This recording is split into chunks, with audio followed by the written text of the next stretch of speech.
Well, good afternoon everyone and welcome to the next instalment of the VIN-link series of the tax and superannuation updates. My name's Brett Griffiths and this afternoon I'm joined by Josip Matanovic, who's one of the directors here at Vincents in our Taxation and Business Solutions area. So without further ado, we've got a little bit to talk about this afternoon, so we'll get into it. So firstly, Jo will start on his on the tax update. Thanks, Brett. I'll get rolling. I guess the first slide covers the reasonable travel and meal allowance amounts for 2014-15, which have been released under Taxation Determination 2014/19. The determination pretty much covers the reasonable amounts for the 14-15 year with respect to overtime meal allowance expenses. They disclose that amount as $28.20. Domestic travel allowance expenses, the reasonable amounts given for accommodation at daily rates for domestic travel only, meals showing breakfast, lunch and dinner, and 3 deductible expenses incidental to travel.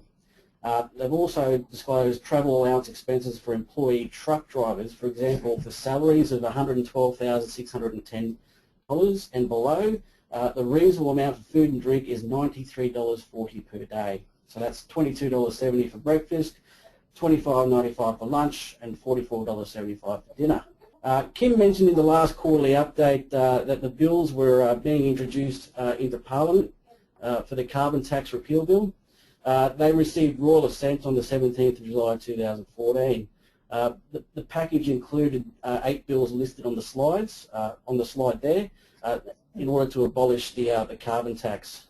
I won't read through those, but you can quickly read through them yourselves. Moving on, the International Tax Agreements Amendment Bill of 2014 was introduced into the House of Reps on the 17th of July 2014 and received royal assent on the 24th of September 2014. It amends the International Tax Agreements Act of 1953 to give the force of law in Australia to the double tax agreement between Australia and Switzerland and its protocol, which was signed in Sydney on 30 July 2013. Under the double tax agreement, among other things, dividends, interest and royalties may generally be taxed in both countries, but there will be limits on the tax that the country in which they are sourced may charge on such income flowing to residents of the other country who are beneficial owners of the income.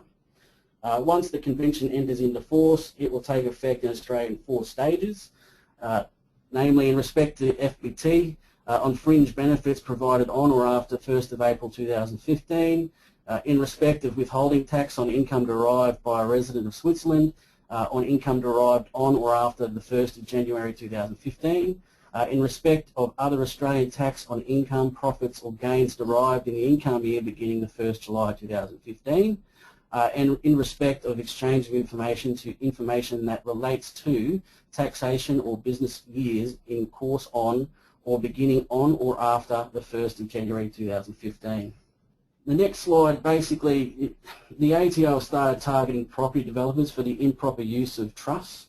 The ATO issued a taxpayer alert 2014-1 on the 28th of July, which describes arrangements where property developers use trusts to return proceeds from property development as capital gains instead of income on revenue account.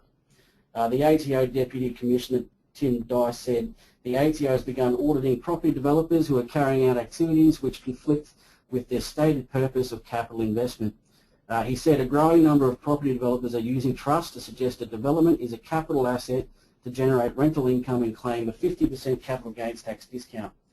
Further, Mr. Dice warned that penalties of up to 75% of the tax avoided can apply to those found to be deliberately using special purpose trusts to mischaracterise the proceeds of property developments. Dividend washing. For the benefit of those who are wondering what dividend washing is, dividend washing, which is also referred to as distribution washing, allows an entity to obtain multiple franking credit entitlements in respect of a single underlying economic interest. To dividend wash, an entity sells an interest shortly after becoming entitled to receive a fully franked distribution in respect of that interest, and shortly after purchases a new and substantially identical interest that also provides an entitlement to another fully franked distribution. The ATO says it will soon commence the next phase of its dividend washing compliance program by issuing letters to 500 taxpayers who did not respond to the ATO's initial letters, and up to 1,500 other taxpayers who updated data analysis suggests may have entered into a dividend washing transaction. The letters will ask those taxpayers to self-amend their tax returns in order to reverse franking benefits they have obtained from dividend washing transactions. In line with an earlier commitment, the ATO says it will not impose any penalty on taxpayers who have entered into dividend washing transactions and who come forward to self-amend their tax return before the date specified in the ATO letter. In addition, the ATO says the taxpayers who have entered into dividend washing transactions but do not receive or did not receive a letter from the ATO will not be subject to penalties provided they amended their tax returns by the 22nd of September. So that date has now passed. Just on that one, Yo, we've actually had one client that engaged in that dividend washing arrangement, and he made a voluntary disclosure and elected to amend his return for 2 years, which was all done before the September date, and we are having some challenges remitting penalties and interest with the tax office. Very interesting. So it's all well and good for them to say that they're doing it, but in practical terms it's a little bit harder for them to process it through the taxation portal. Administration. Well, welcome to 2014, everyone. Bitcoins are a software-based online payment system. Payments are recorded in a public ledger using its own unit of account, which are also called Bitcoin. Payments work peer-to-peer without a central repository or single administrator, which has led the US Treasury to call Bitcoin a decentralized virtual currency. Bitcoins are created as a reward for payment processing work in which users offer their computing power to verify record payments into the public ledger. Called mining, individuals or companies engage in this activity in exchange for transaction fees and newly created Bitcoins. Given the growing use of Bitcoins, the ATO has delivered guidance on the tax treatment of Bitcoin and other cryptocurrencies in time for people to complete their 2013-14 income tax returns.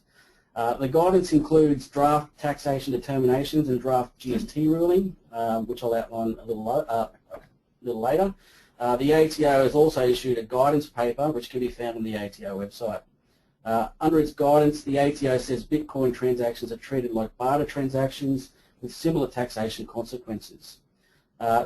As I mentioned earlier, the ATO issued the following draft taxation determinations on the 20th of August. Tax Determination 2014 Draft 11 basically states that the Bitcoin is not a foreign currency for the purposes of Division 775 of the 97 Act. Taxation Determination 2014 Draft 12 states that the Bitcoin is a CGT asset for the purposes of Section 108-5, subsection 1 of the 97 Act. And then Tax Determination 2014 Draft 13 indicates that when held for the purposes of sale or exchange in the ordinary course of business, Bitcoin is trading stock for the purposes of Section 70-10, subsection 1 of the 97 Act.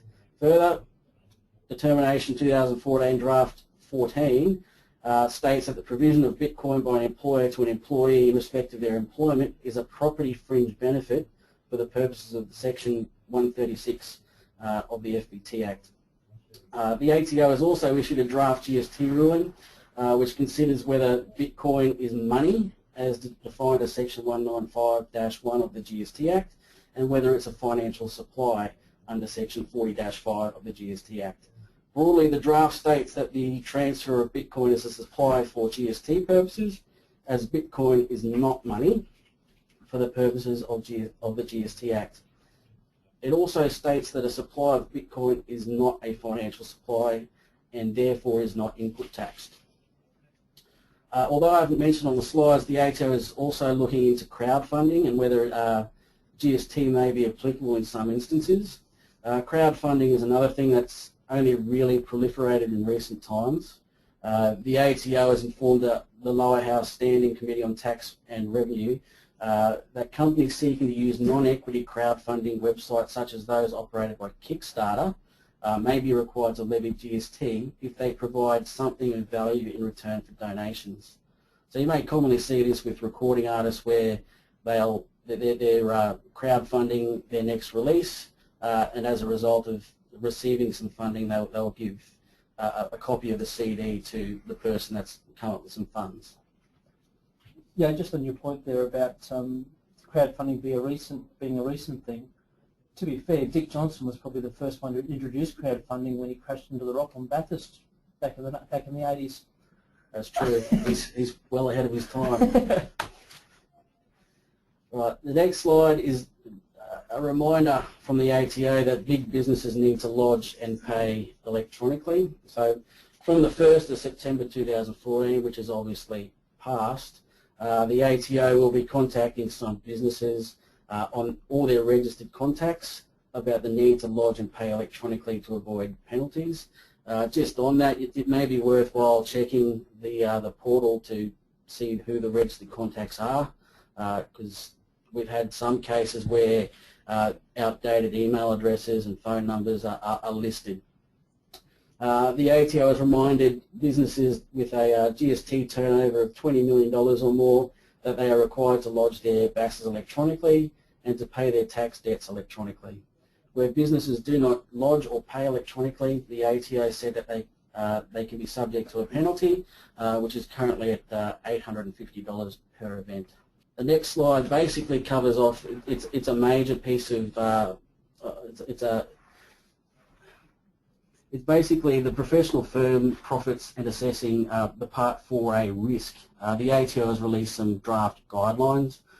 This impacts a lot of professional services firms that use, I guess, partnerships of discretionary trusts and the like. So the ATO has released draft guidelines on how professionals can assess their tax risks flowing from the use of partnerships of discretionary trusts and similar structures.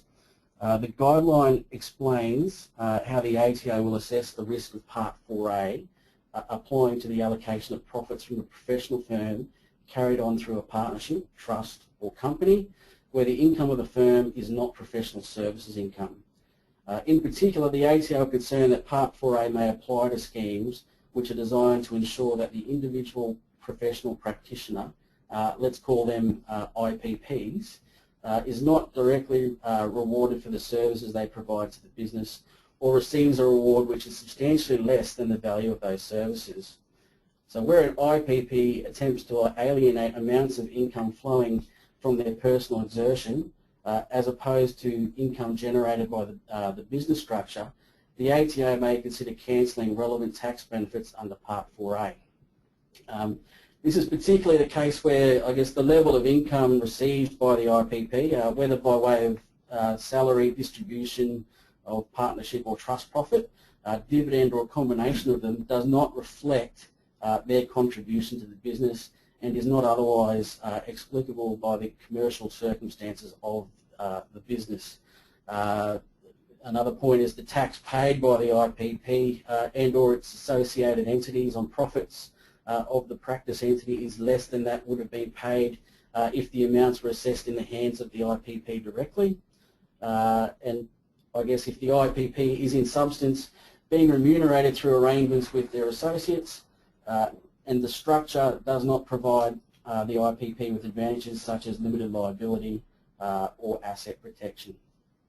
So given the above, I guess the ATO have outlined the three criteria which they'll assess the level of risk of an IPP's arrangement.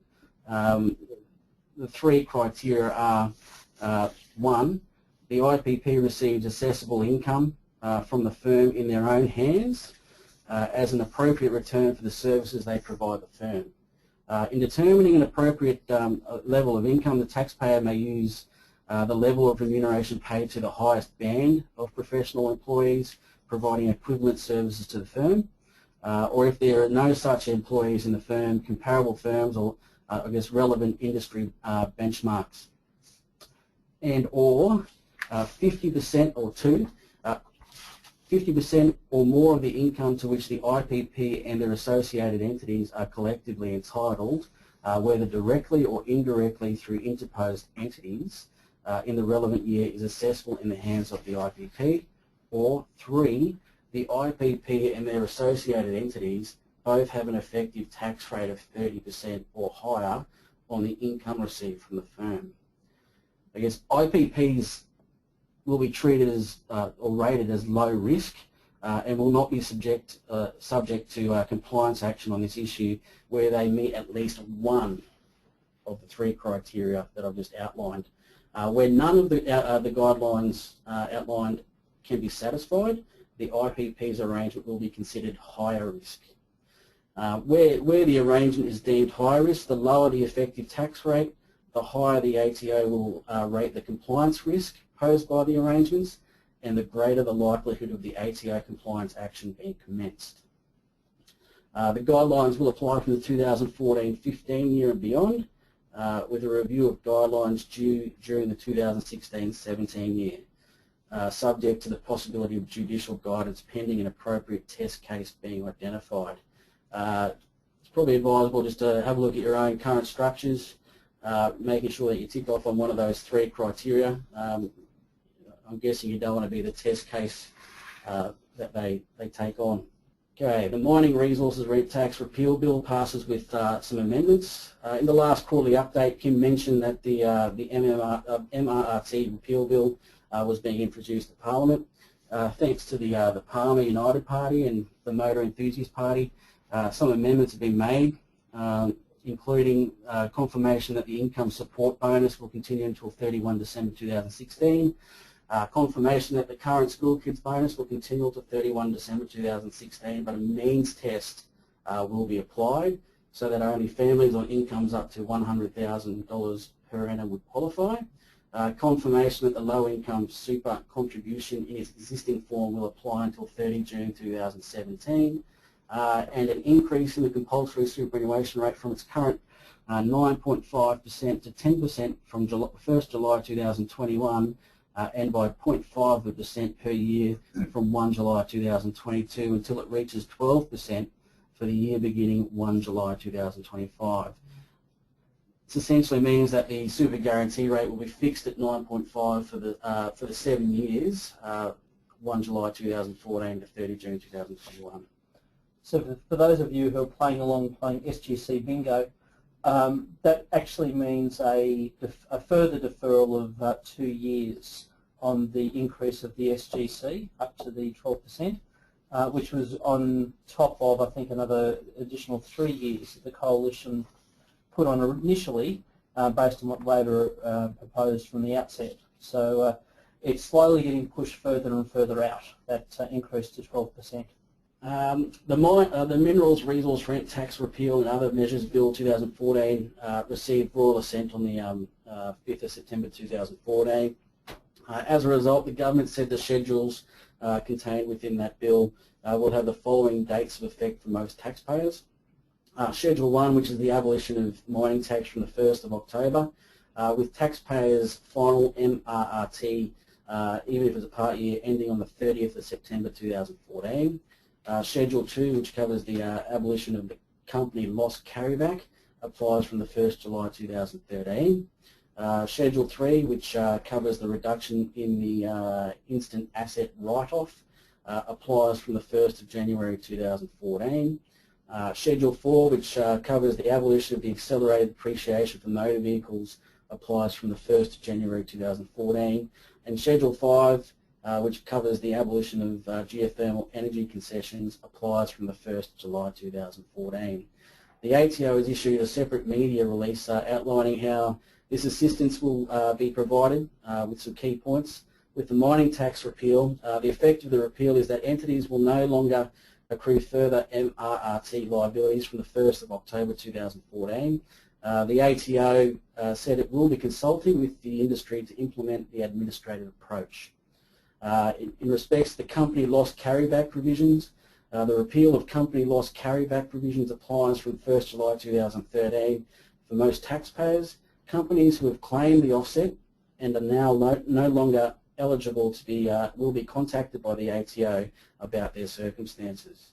The ATO said it will amend the affected assessments and the taxpayers will not be subject to penalties and interest if payment is made within a reasonable time. With regard to the small business asset write-off concessions, the repeal of the provisions allowing Small businesses asset write-off concessions will apply from the 1st of January 2014 for most taxpayers.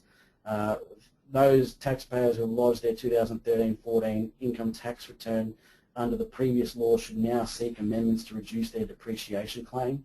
The ATO says it does not intend to apply penalties or the shortfall interest charge if taxpayers request to amend their assessments within a reasonable time period. So it's important if you've lodged tax returns that have included some of these claims, particularly the accelerated depreciation, that they are amended in a timely manner. Again, the ATO has advised that the government will waive all penalties and interest in instances where the taxpayers have chosen not to prepare their returns on the basis of government's announcements of measures if they seek to have their income tax assessments amended in a reasonable time. The Tax and Superannuation Laws Amendment Bill of 2014 has been passed by Parliament without any amendment and effectively awaits royal assent. The bill's main amendments are, I guess, the thin capitalisation rules. It tightens the debt limit settings in the thin capitalisation rules to ensure that multinationals do not allocate a disproportionate amount of debt to their Australian operations. For example, reducing the maximum statutory debt limit from 3 to 1 to 1.5 to 1 on a debt to equity basis for general entities, and from 20 to 1 to 15 to 1 on a debt to ratio basis, debt to equity basis for non-bank financial entities. And 2, increases the de minimis threshold to $2 million to minimise compliance costs for small businesses. And 3, introduces a new worldwide gearing debt test for inbound investors. Another amendment relates to the foreign residence and capital gains.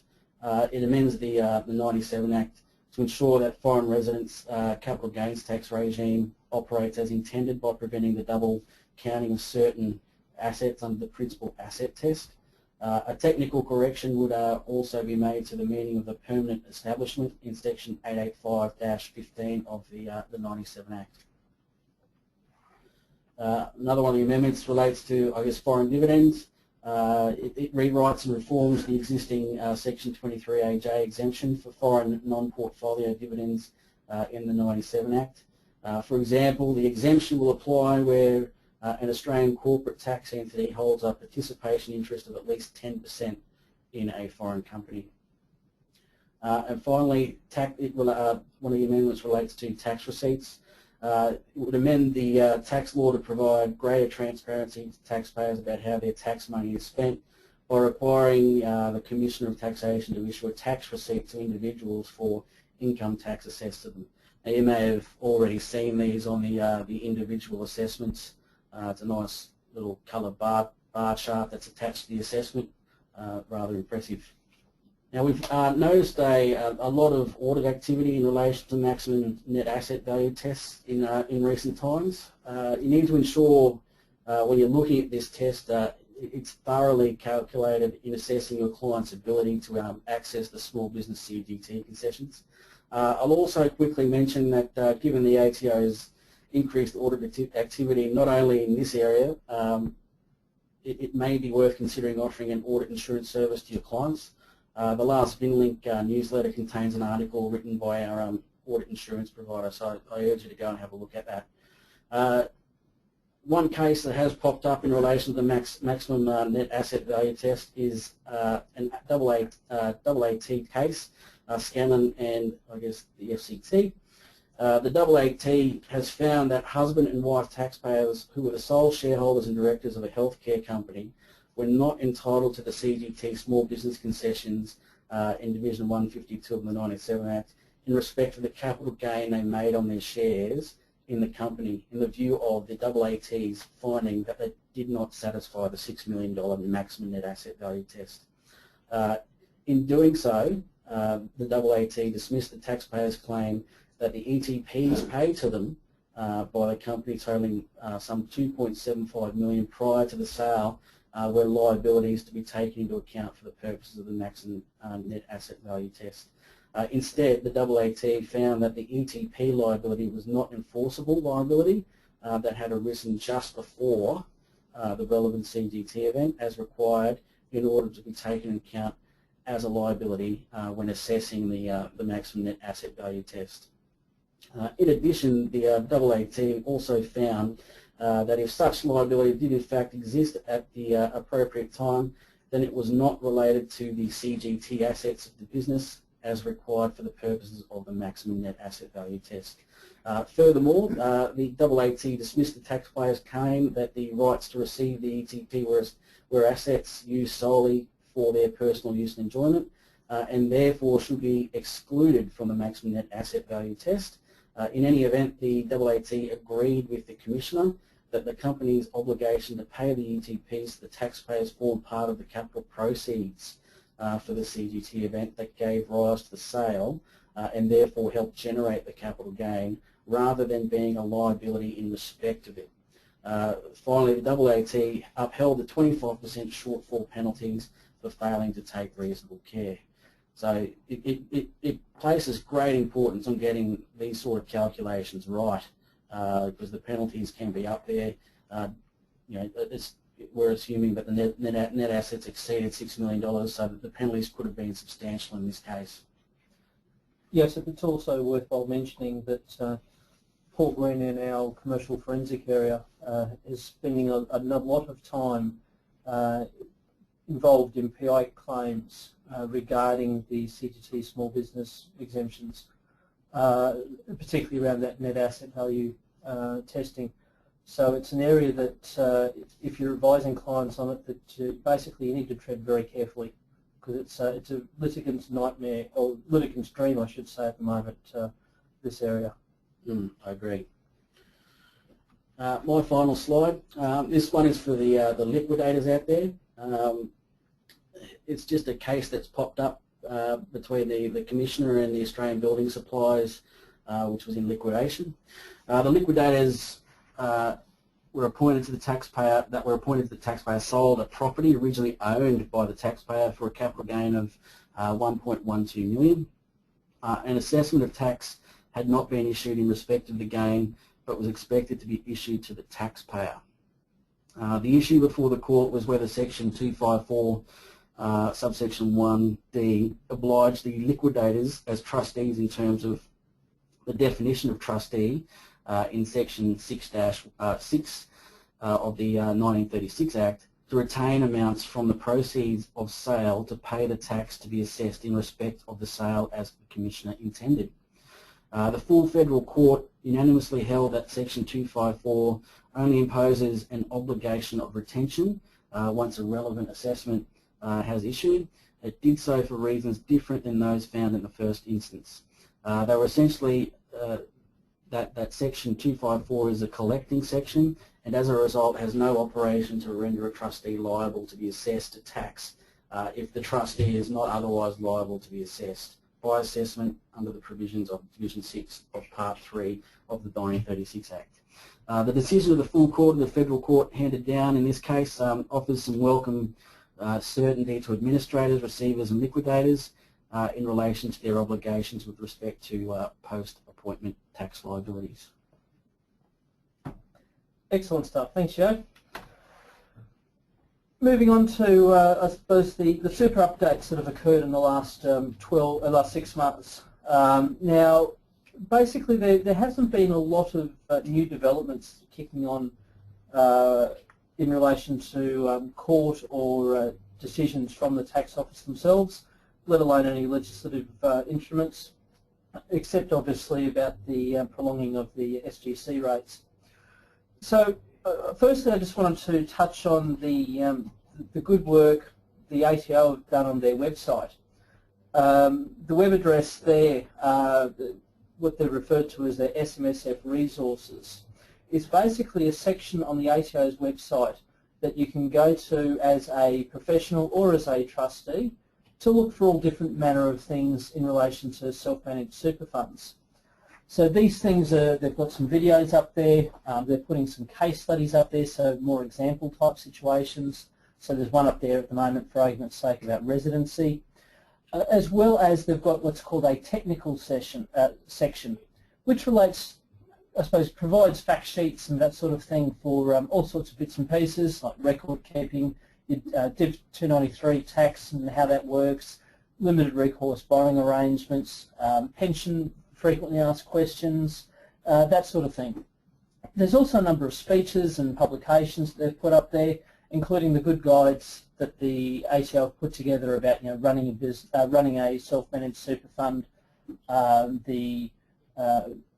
residencies, valuations of assets, things like that. So it's not a bad resource that if you sort of get bored one night and you want to have a troll around the ATO website, it's not a bad place to start if you're interested in self-managed super.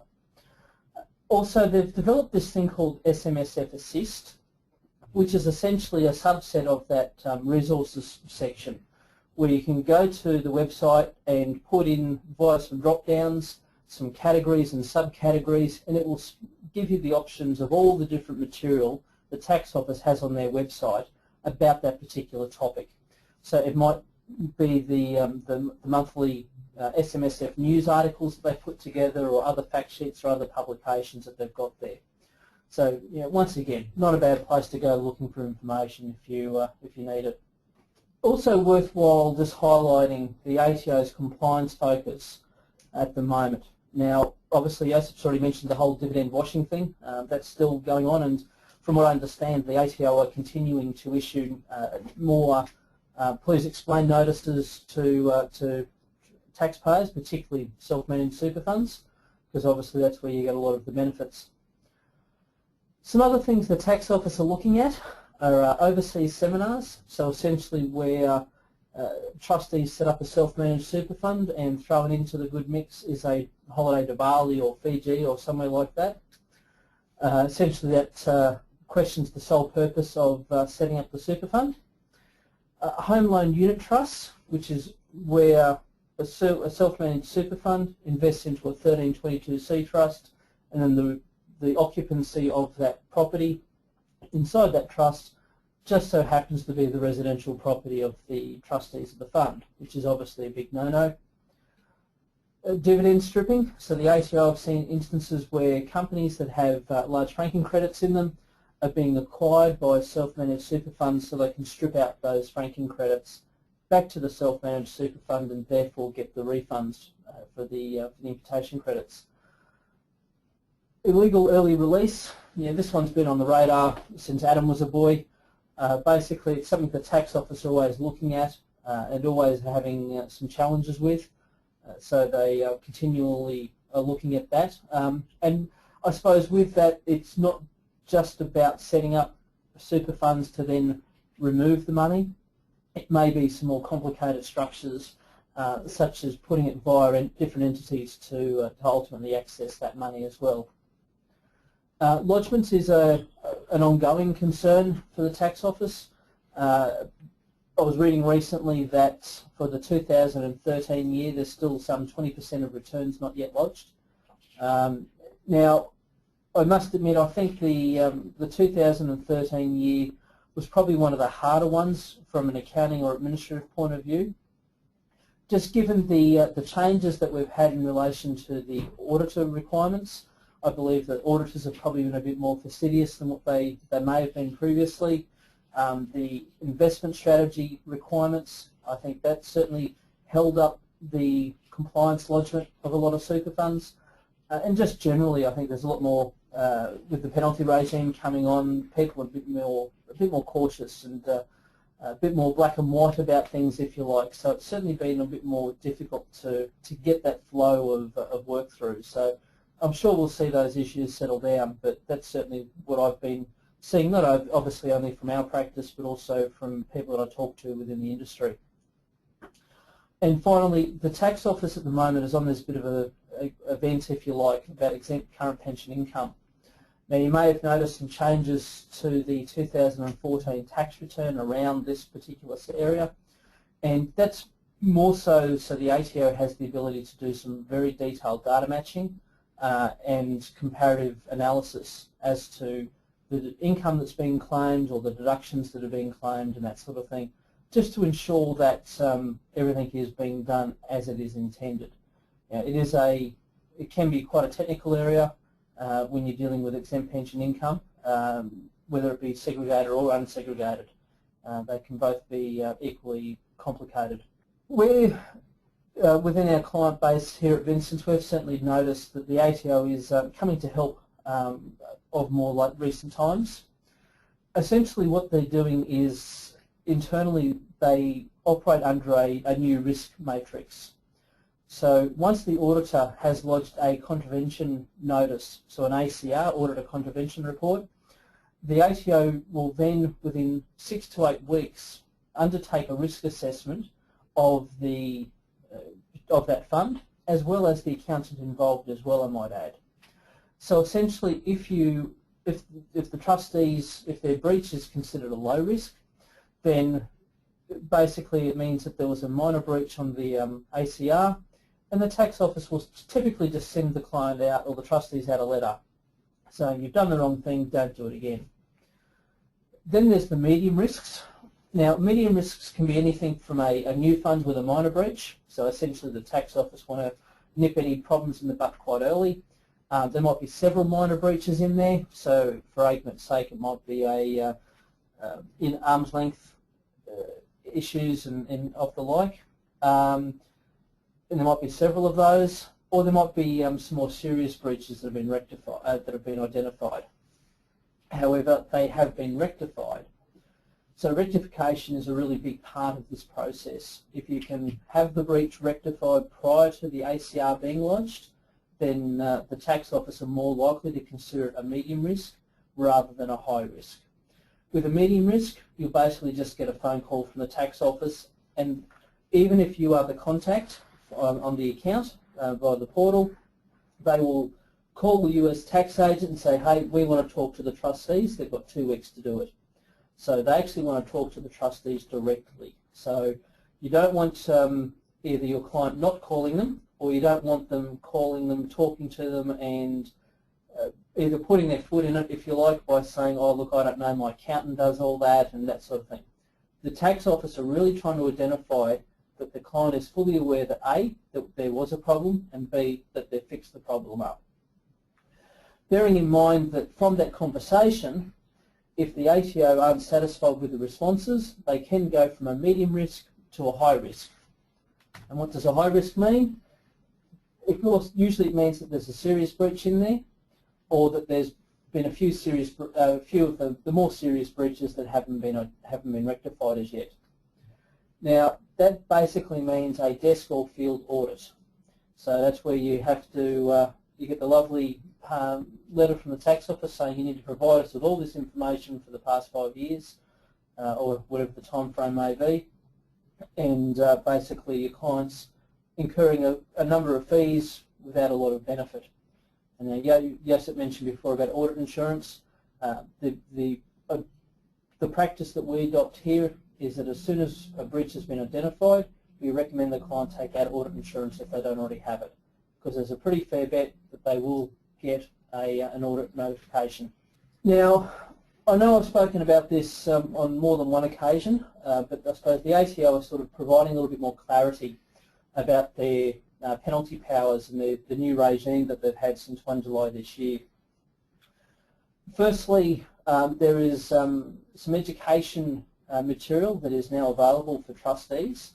So as one of the options, or one of the armoury, if you like, in the ATO's bow, is that they can insist on the trustees undertaking some form of education.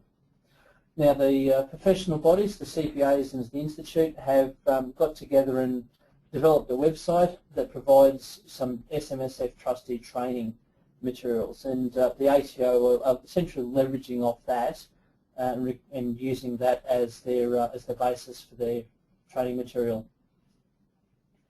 In relation to the penalties, you may remember, for those that are regular listeners, there are a number of sections that are specified within this penalty regime, and they, depending on the severity of those sections, depends on the number of penalty units that are applied or enforced, I should say, upon the trustee, and every penalty unit is worth $170. So some of the fines can be up to 60 penalty units, or $10,200. And I suppose the mechanism in which that occurs, for the penalties is that basically every time that an ACR is lodged, that leads the ATO to undertake an audit, and from that they confirm the eligibility of the breach that actually existed. So the penalties can only be issued after the tax office do an audit. So that's what falls into that high category. And from there, they will issue the admin penalties upon the trustees. Now, the tax office have also outlined the process in which these penalties can be remitted, because the penalties are essentially an automatic provision. So once their penalties are issued, then you have to basically ask for a remission of those. So the ATO will consider if there's any grounds to warrant a full or a part remission of the penalty, and as a general rule, the penalty will be remitted if it's like a first-time offence, essentially, of the fund trustees, and that it's already been rectified, or at least taken steps to rectify the breach. So once again, I go back to that comment. It's very important that once a breach has been identified, that it's fixed as soon as possible. From there, the trustees may object against the ATO's remission decision. So if they didn't remit it enough, the trustees still have to pay something. You can basically go back to them again and say, hey, we want a bit more. But you can only do so if there's more than 2 penalty units outstanding or payable, so $340. For this, the objection needs to be in writing, signed and dated, include the full details as to why you think their decision was wrong, and be lodged within 60 days of receiving the notice. If you still disagree with the decision, then you can ask for an independent external review, and once that review is undertaken, then the ATO will tell you if you can go to the AAT or if you need to go to the federal court to run it through there. So it's quite a process, if you like, to have these penalties reviewed. Obviously there's been a bit of thought put around that side of it. So the ATO are essentially the judge and executioner in this instance. They can also be the nice guy so long as you're nice to them as well. Just a bit of an update around the excess contribution limits, more so about where you have a situation where the concessional contribution caps has been breached. The reason why I thought I'd just mention this now is that we're starting to see some notices come out from the tax office, so it's just a bit of a timely reminder essentially. So from 1 July 13, if an individual exceeds their concessional contribution cap, they'll have this excess amount included in their assessable income, and basically it's taxed at their marginal tax rate plus some GIC.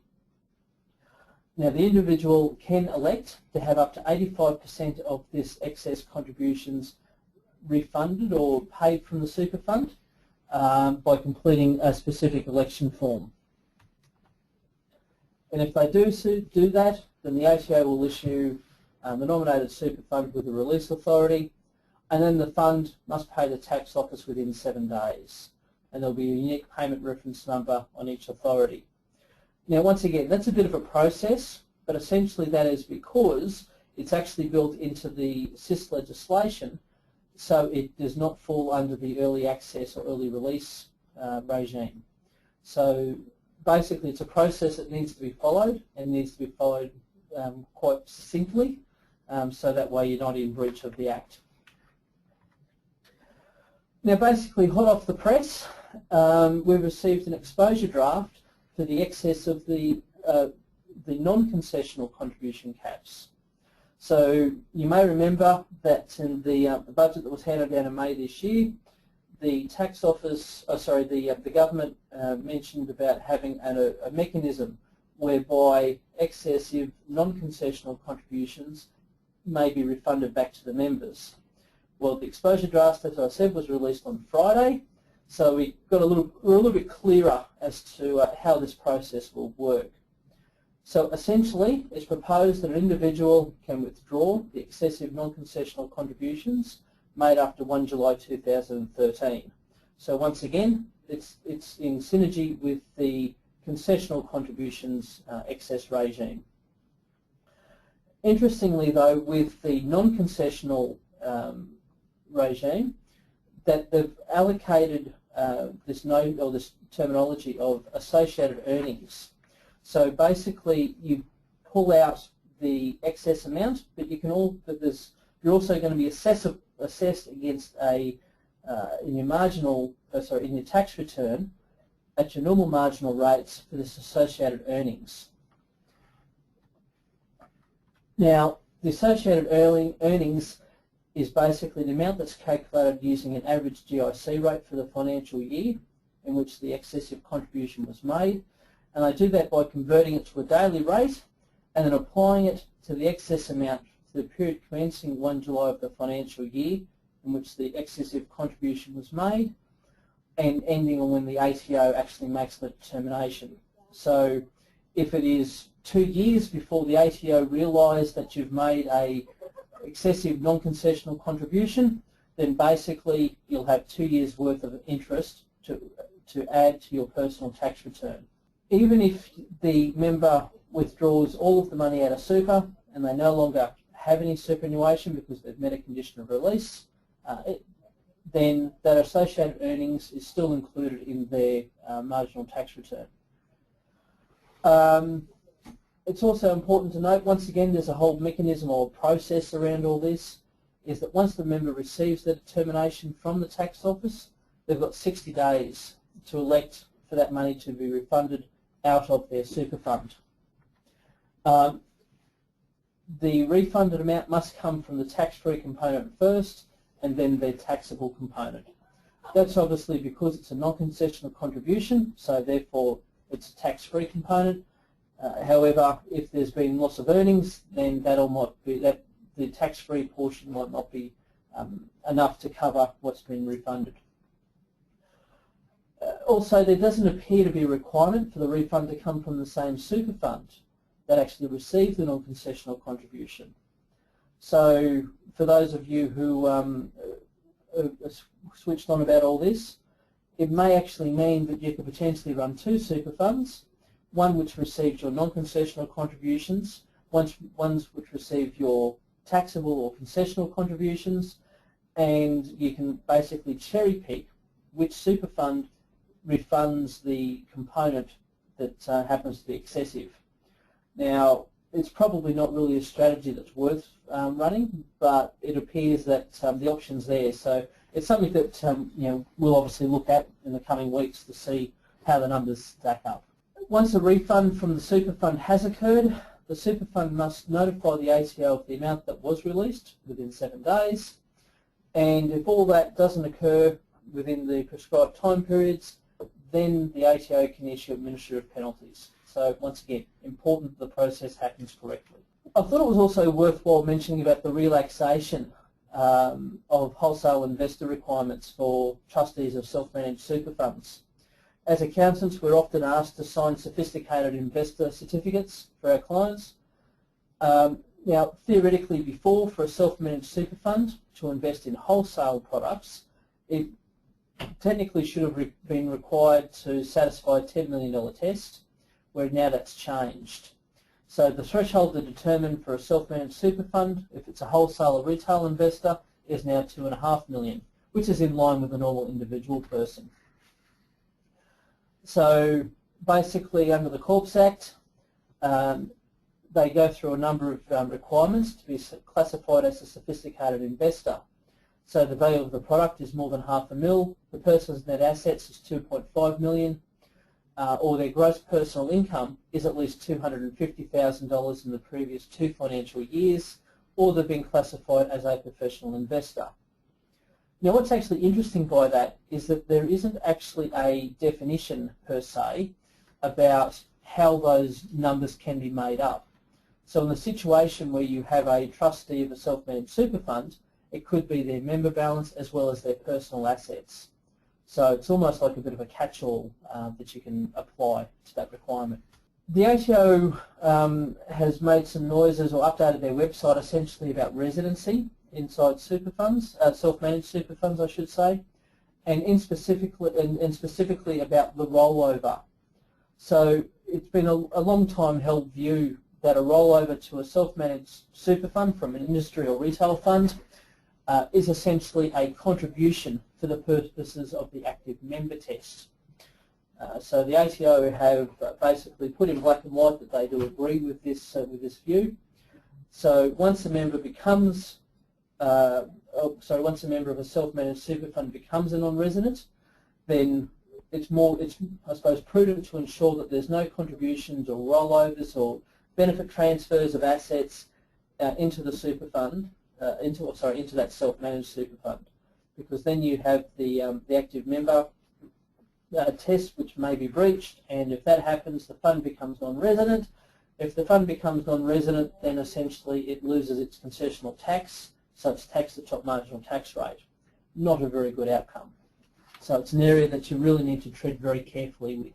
And finally, the ATO have issued an ATO ID 2014-26, which basically talks about capital losses when a super fund is in pension phase. So if you have I suppose the ID specifically looks at the situation where you have non-segregated pension assets, so where you have accumulation and pension accounts inside the fund that haven't been segregated.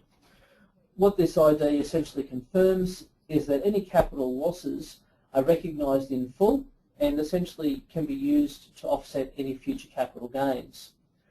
If the super fund then converts to a full segregated fund, so in other words a full pension fund, then those losses are carried forward until such time as a capital gain is realised and actually recognised for tax purposes. So when you've got a full segregated fund, any capital gains tax is essentially ignored, along with any capital losses. However, if you already have the losses there, should a capital gains tax event occur in the future, then you can use those losses to offset those gains. So the ATO have just essentially confirmed that via this ID, which has been obviously of benefit. So just rounding out, can't see that we've had any questions come through for the last 55 odd minutes. So just as a bit of a reminder, we've got some upcoming webinars. On the 5th of November, the Cloud Accounting Software panel, which will look at basically the ins and outs of the cloud computing side of things, and not only just the software products and the differences between them, but also from a technology and a forensic point of view as well. So if that's an area that you or your clients are playing in, or that you're looking to get into, I'd well recommend you having a listen to that. And then, as we very, very fast approach the Christmas period, on the 18th of November, we're having a webinar on the festive seasons. So basically the do's and don'ts, and that's obviously run by our HR department here. So that might be a well worthwhile refresher for the issues that you could face over that sort of time period. Now, I should also mention that during those two dates, being the 5th and the 18th, we obviously have the G20 coming along. Now, fortunately for us, we're smack bang in the middle of the lockdown precinct. So just to be mindful, I suppose just to let everyone know that we intend on obviously to being in the office. However, we have been advised that on short notice we might be asked to not turn up into the office. So I suppose during that, particularly the last few days of that week, bearing in mind that the 14th is a public holiday, Friday the 14th, that we might not be as responsive as we normally are with any queries that you have, just because of the ability that we can't access any of our equipment. So just thought I should mention that as a just in case. And just finally, don't forget the services that you can leverage off here at Vincents, which are all listed there. So if you have any questions or queries in relation to any of those topics, by all means, send them through via the website, and we will attend to them as promptly as we can, usually within 24 hours. And if there's nothing else, we'd like to thank you for attending the webinar this afternoon and wish you a very good afternoon. Thank you.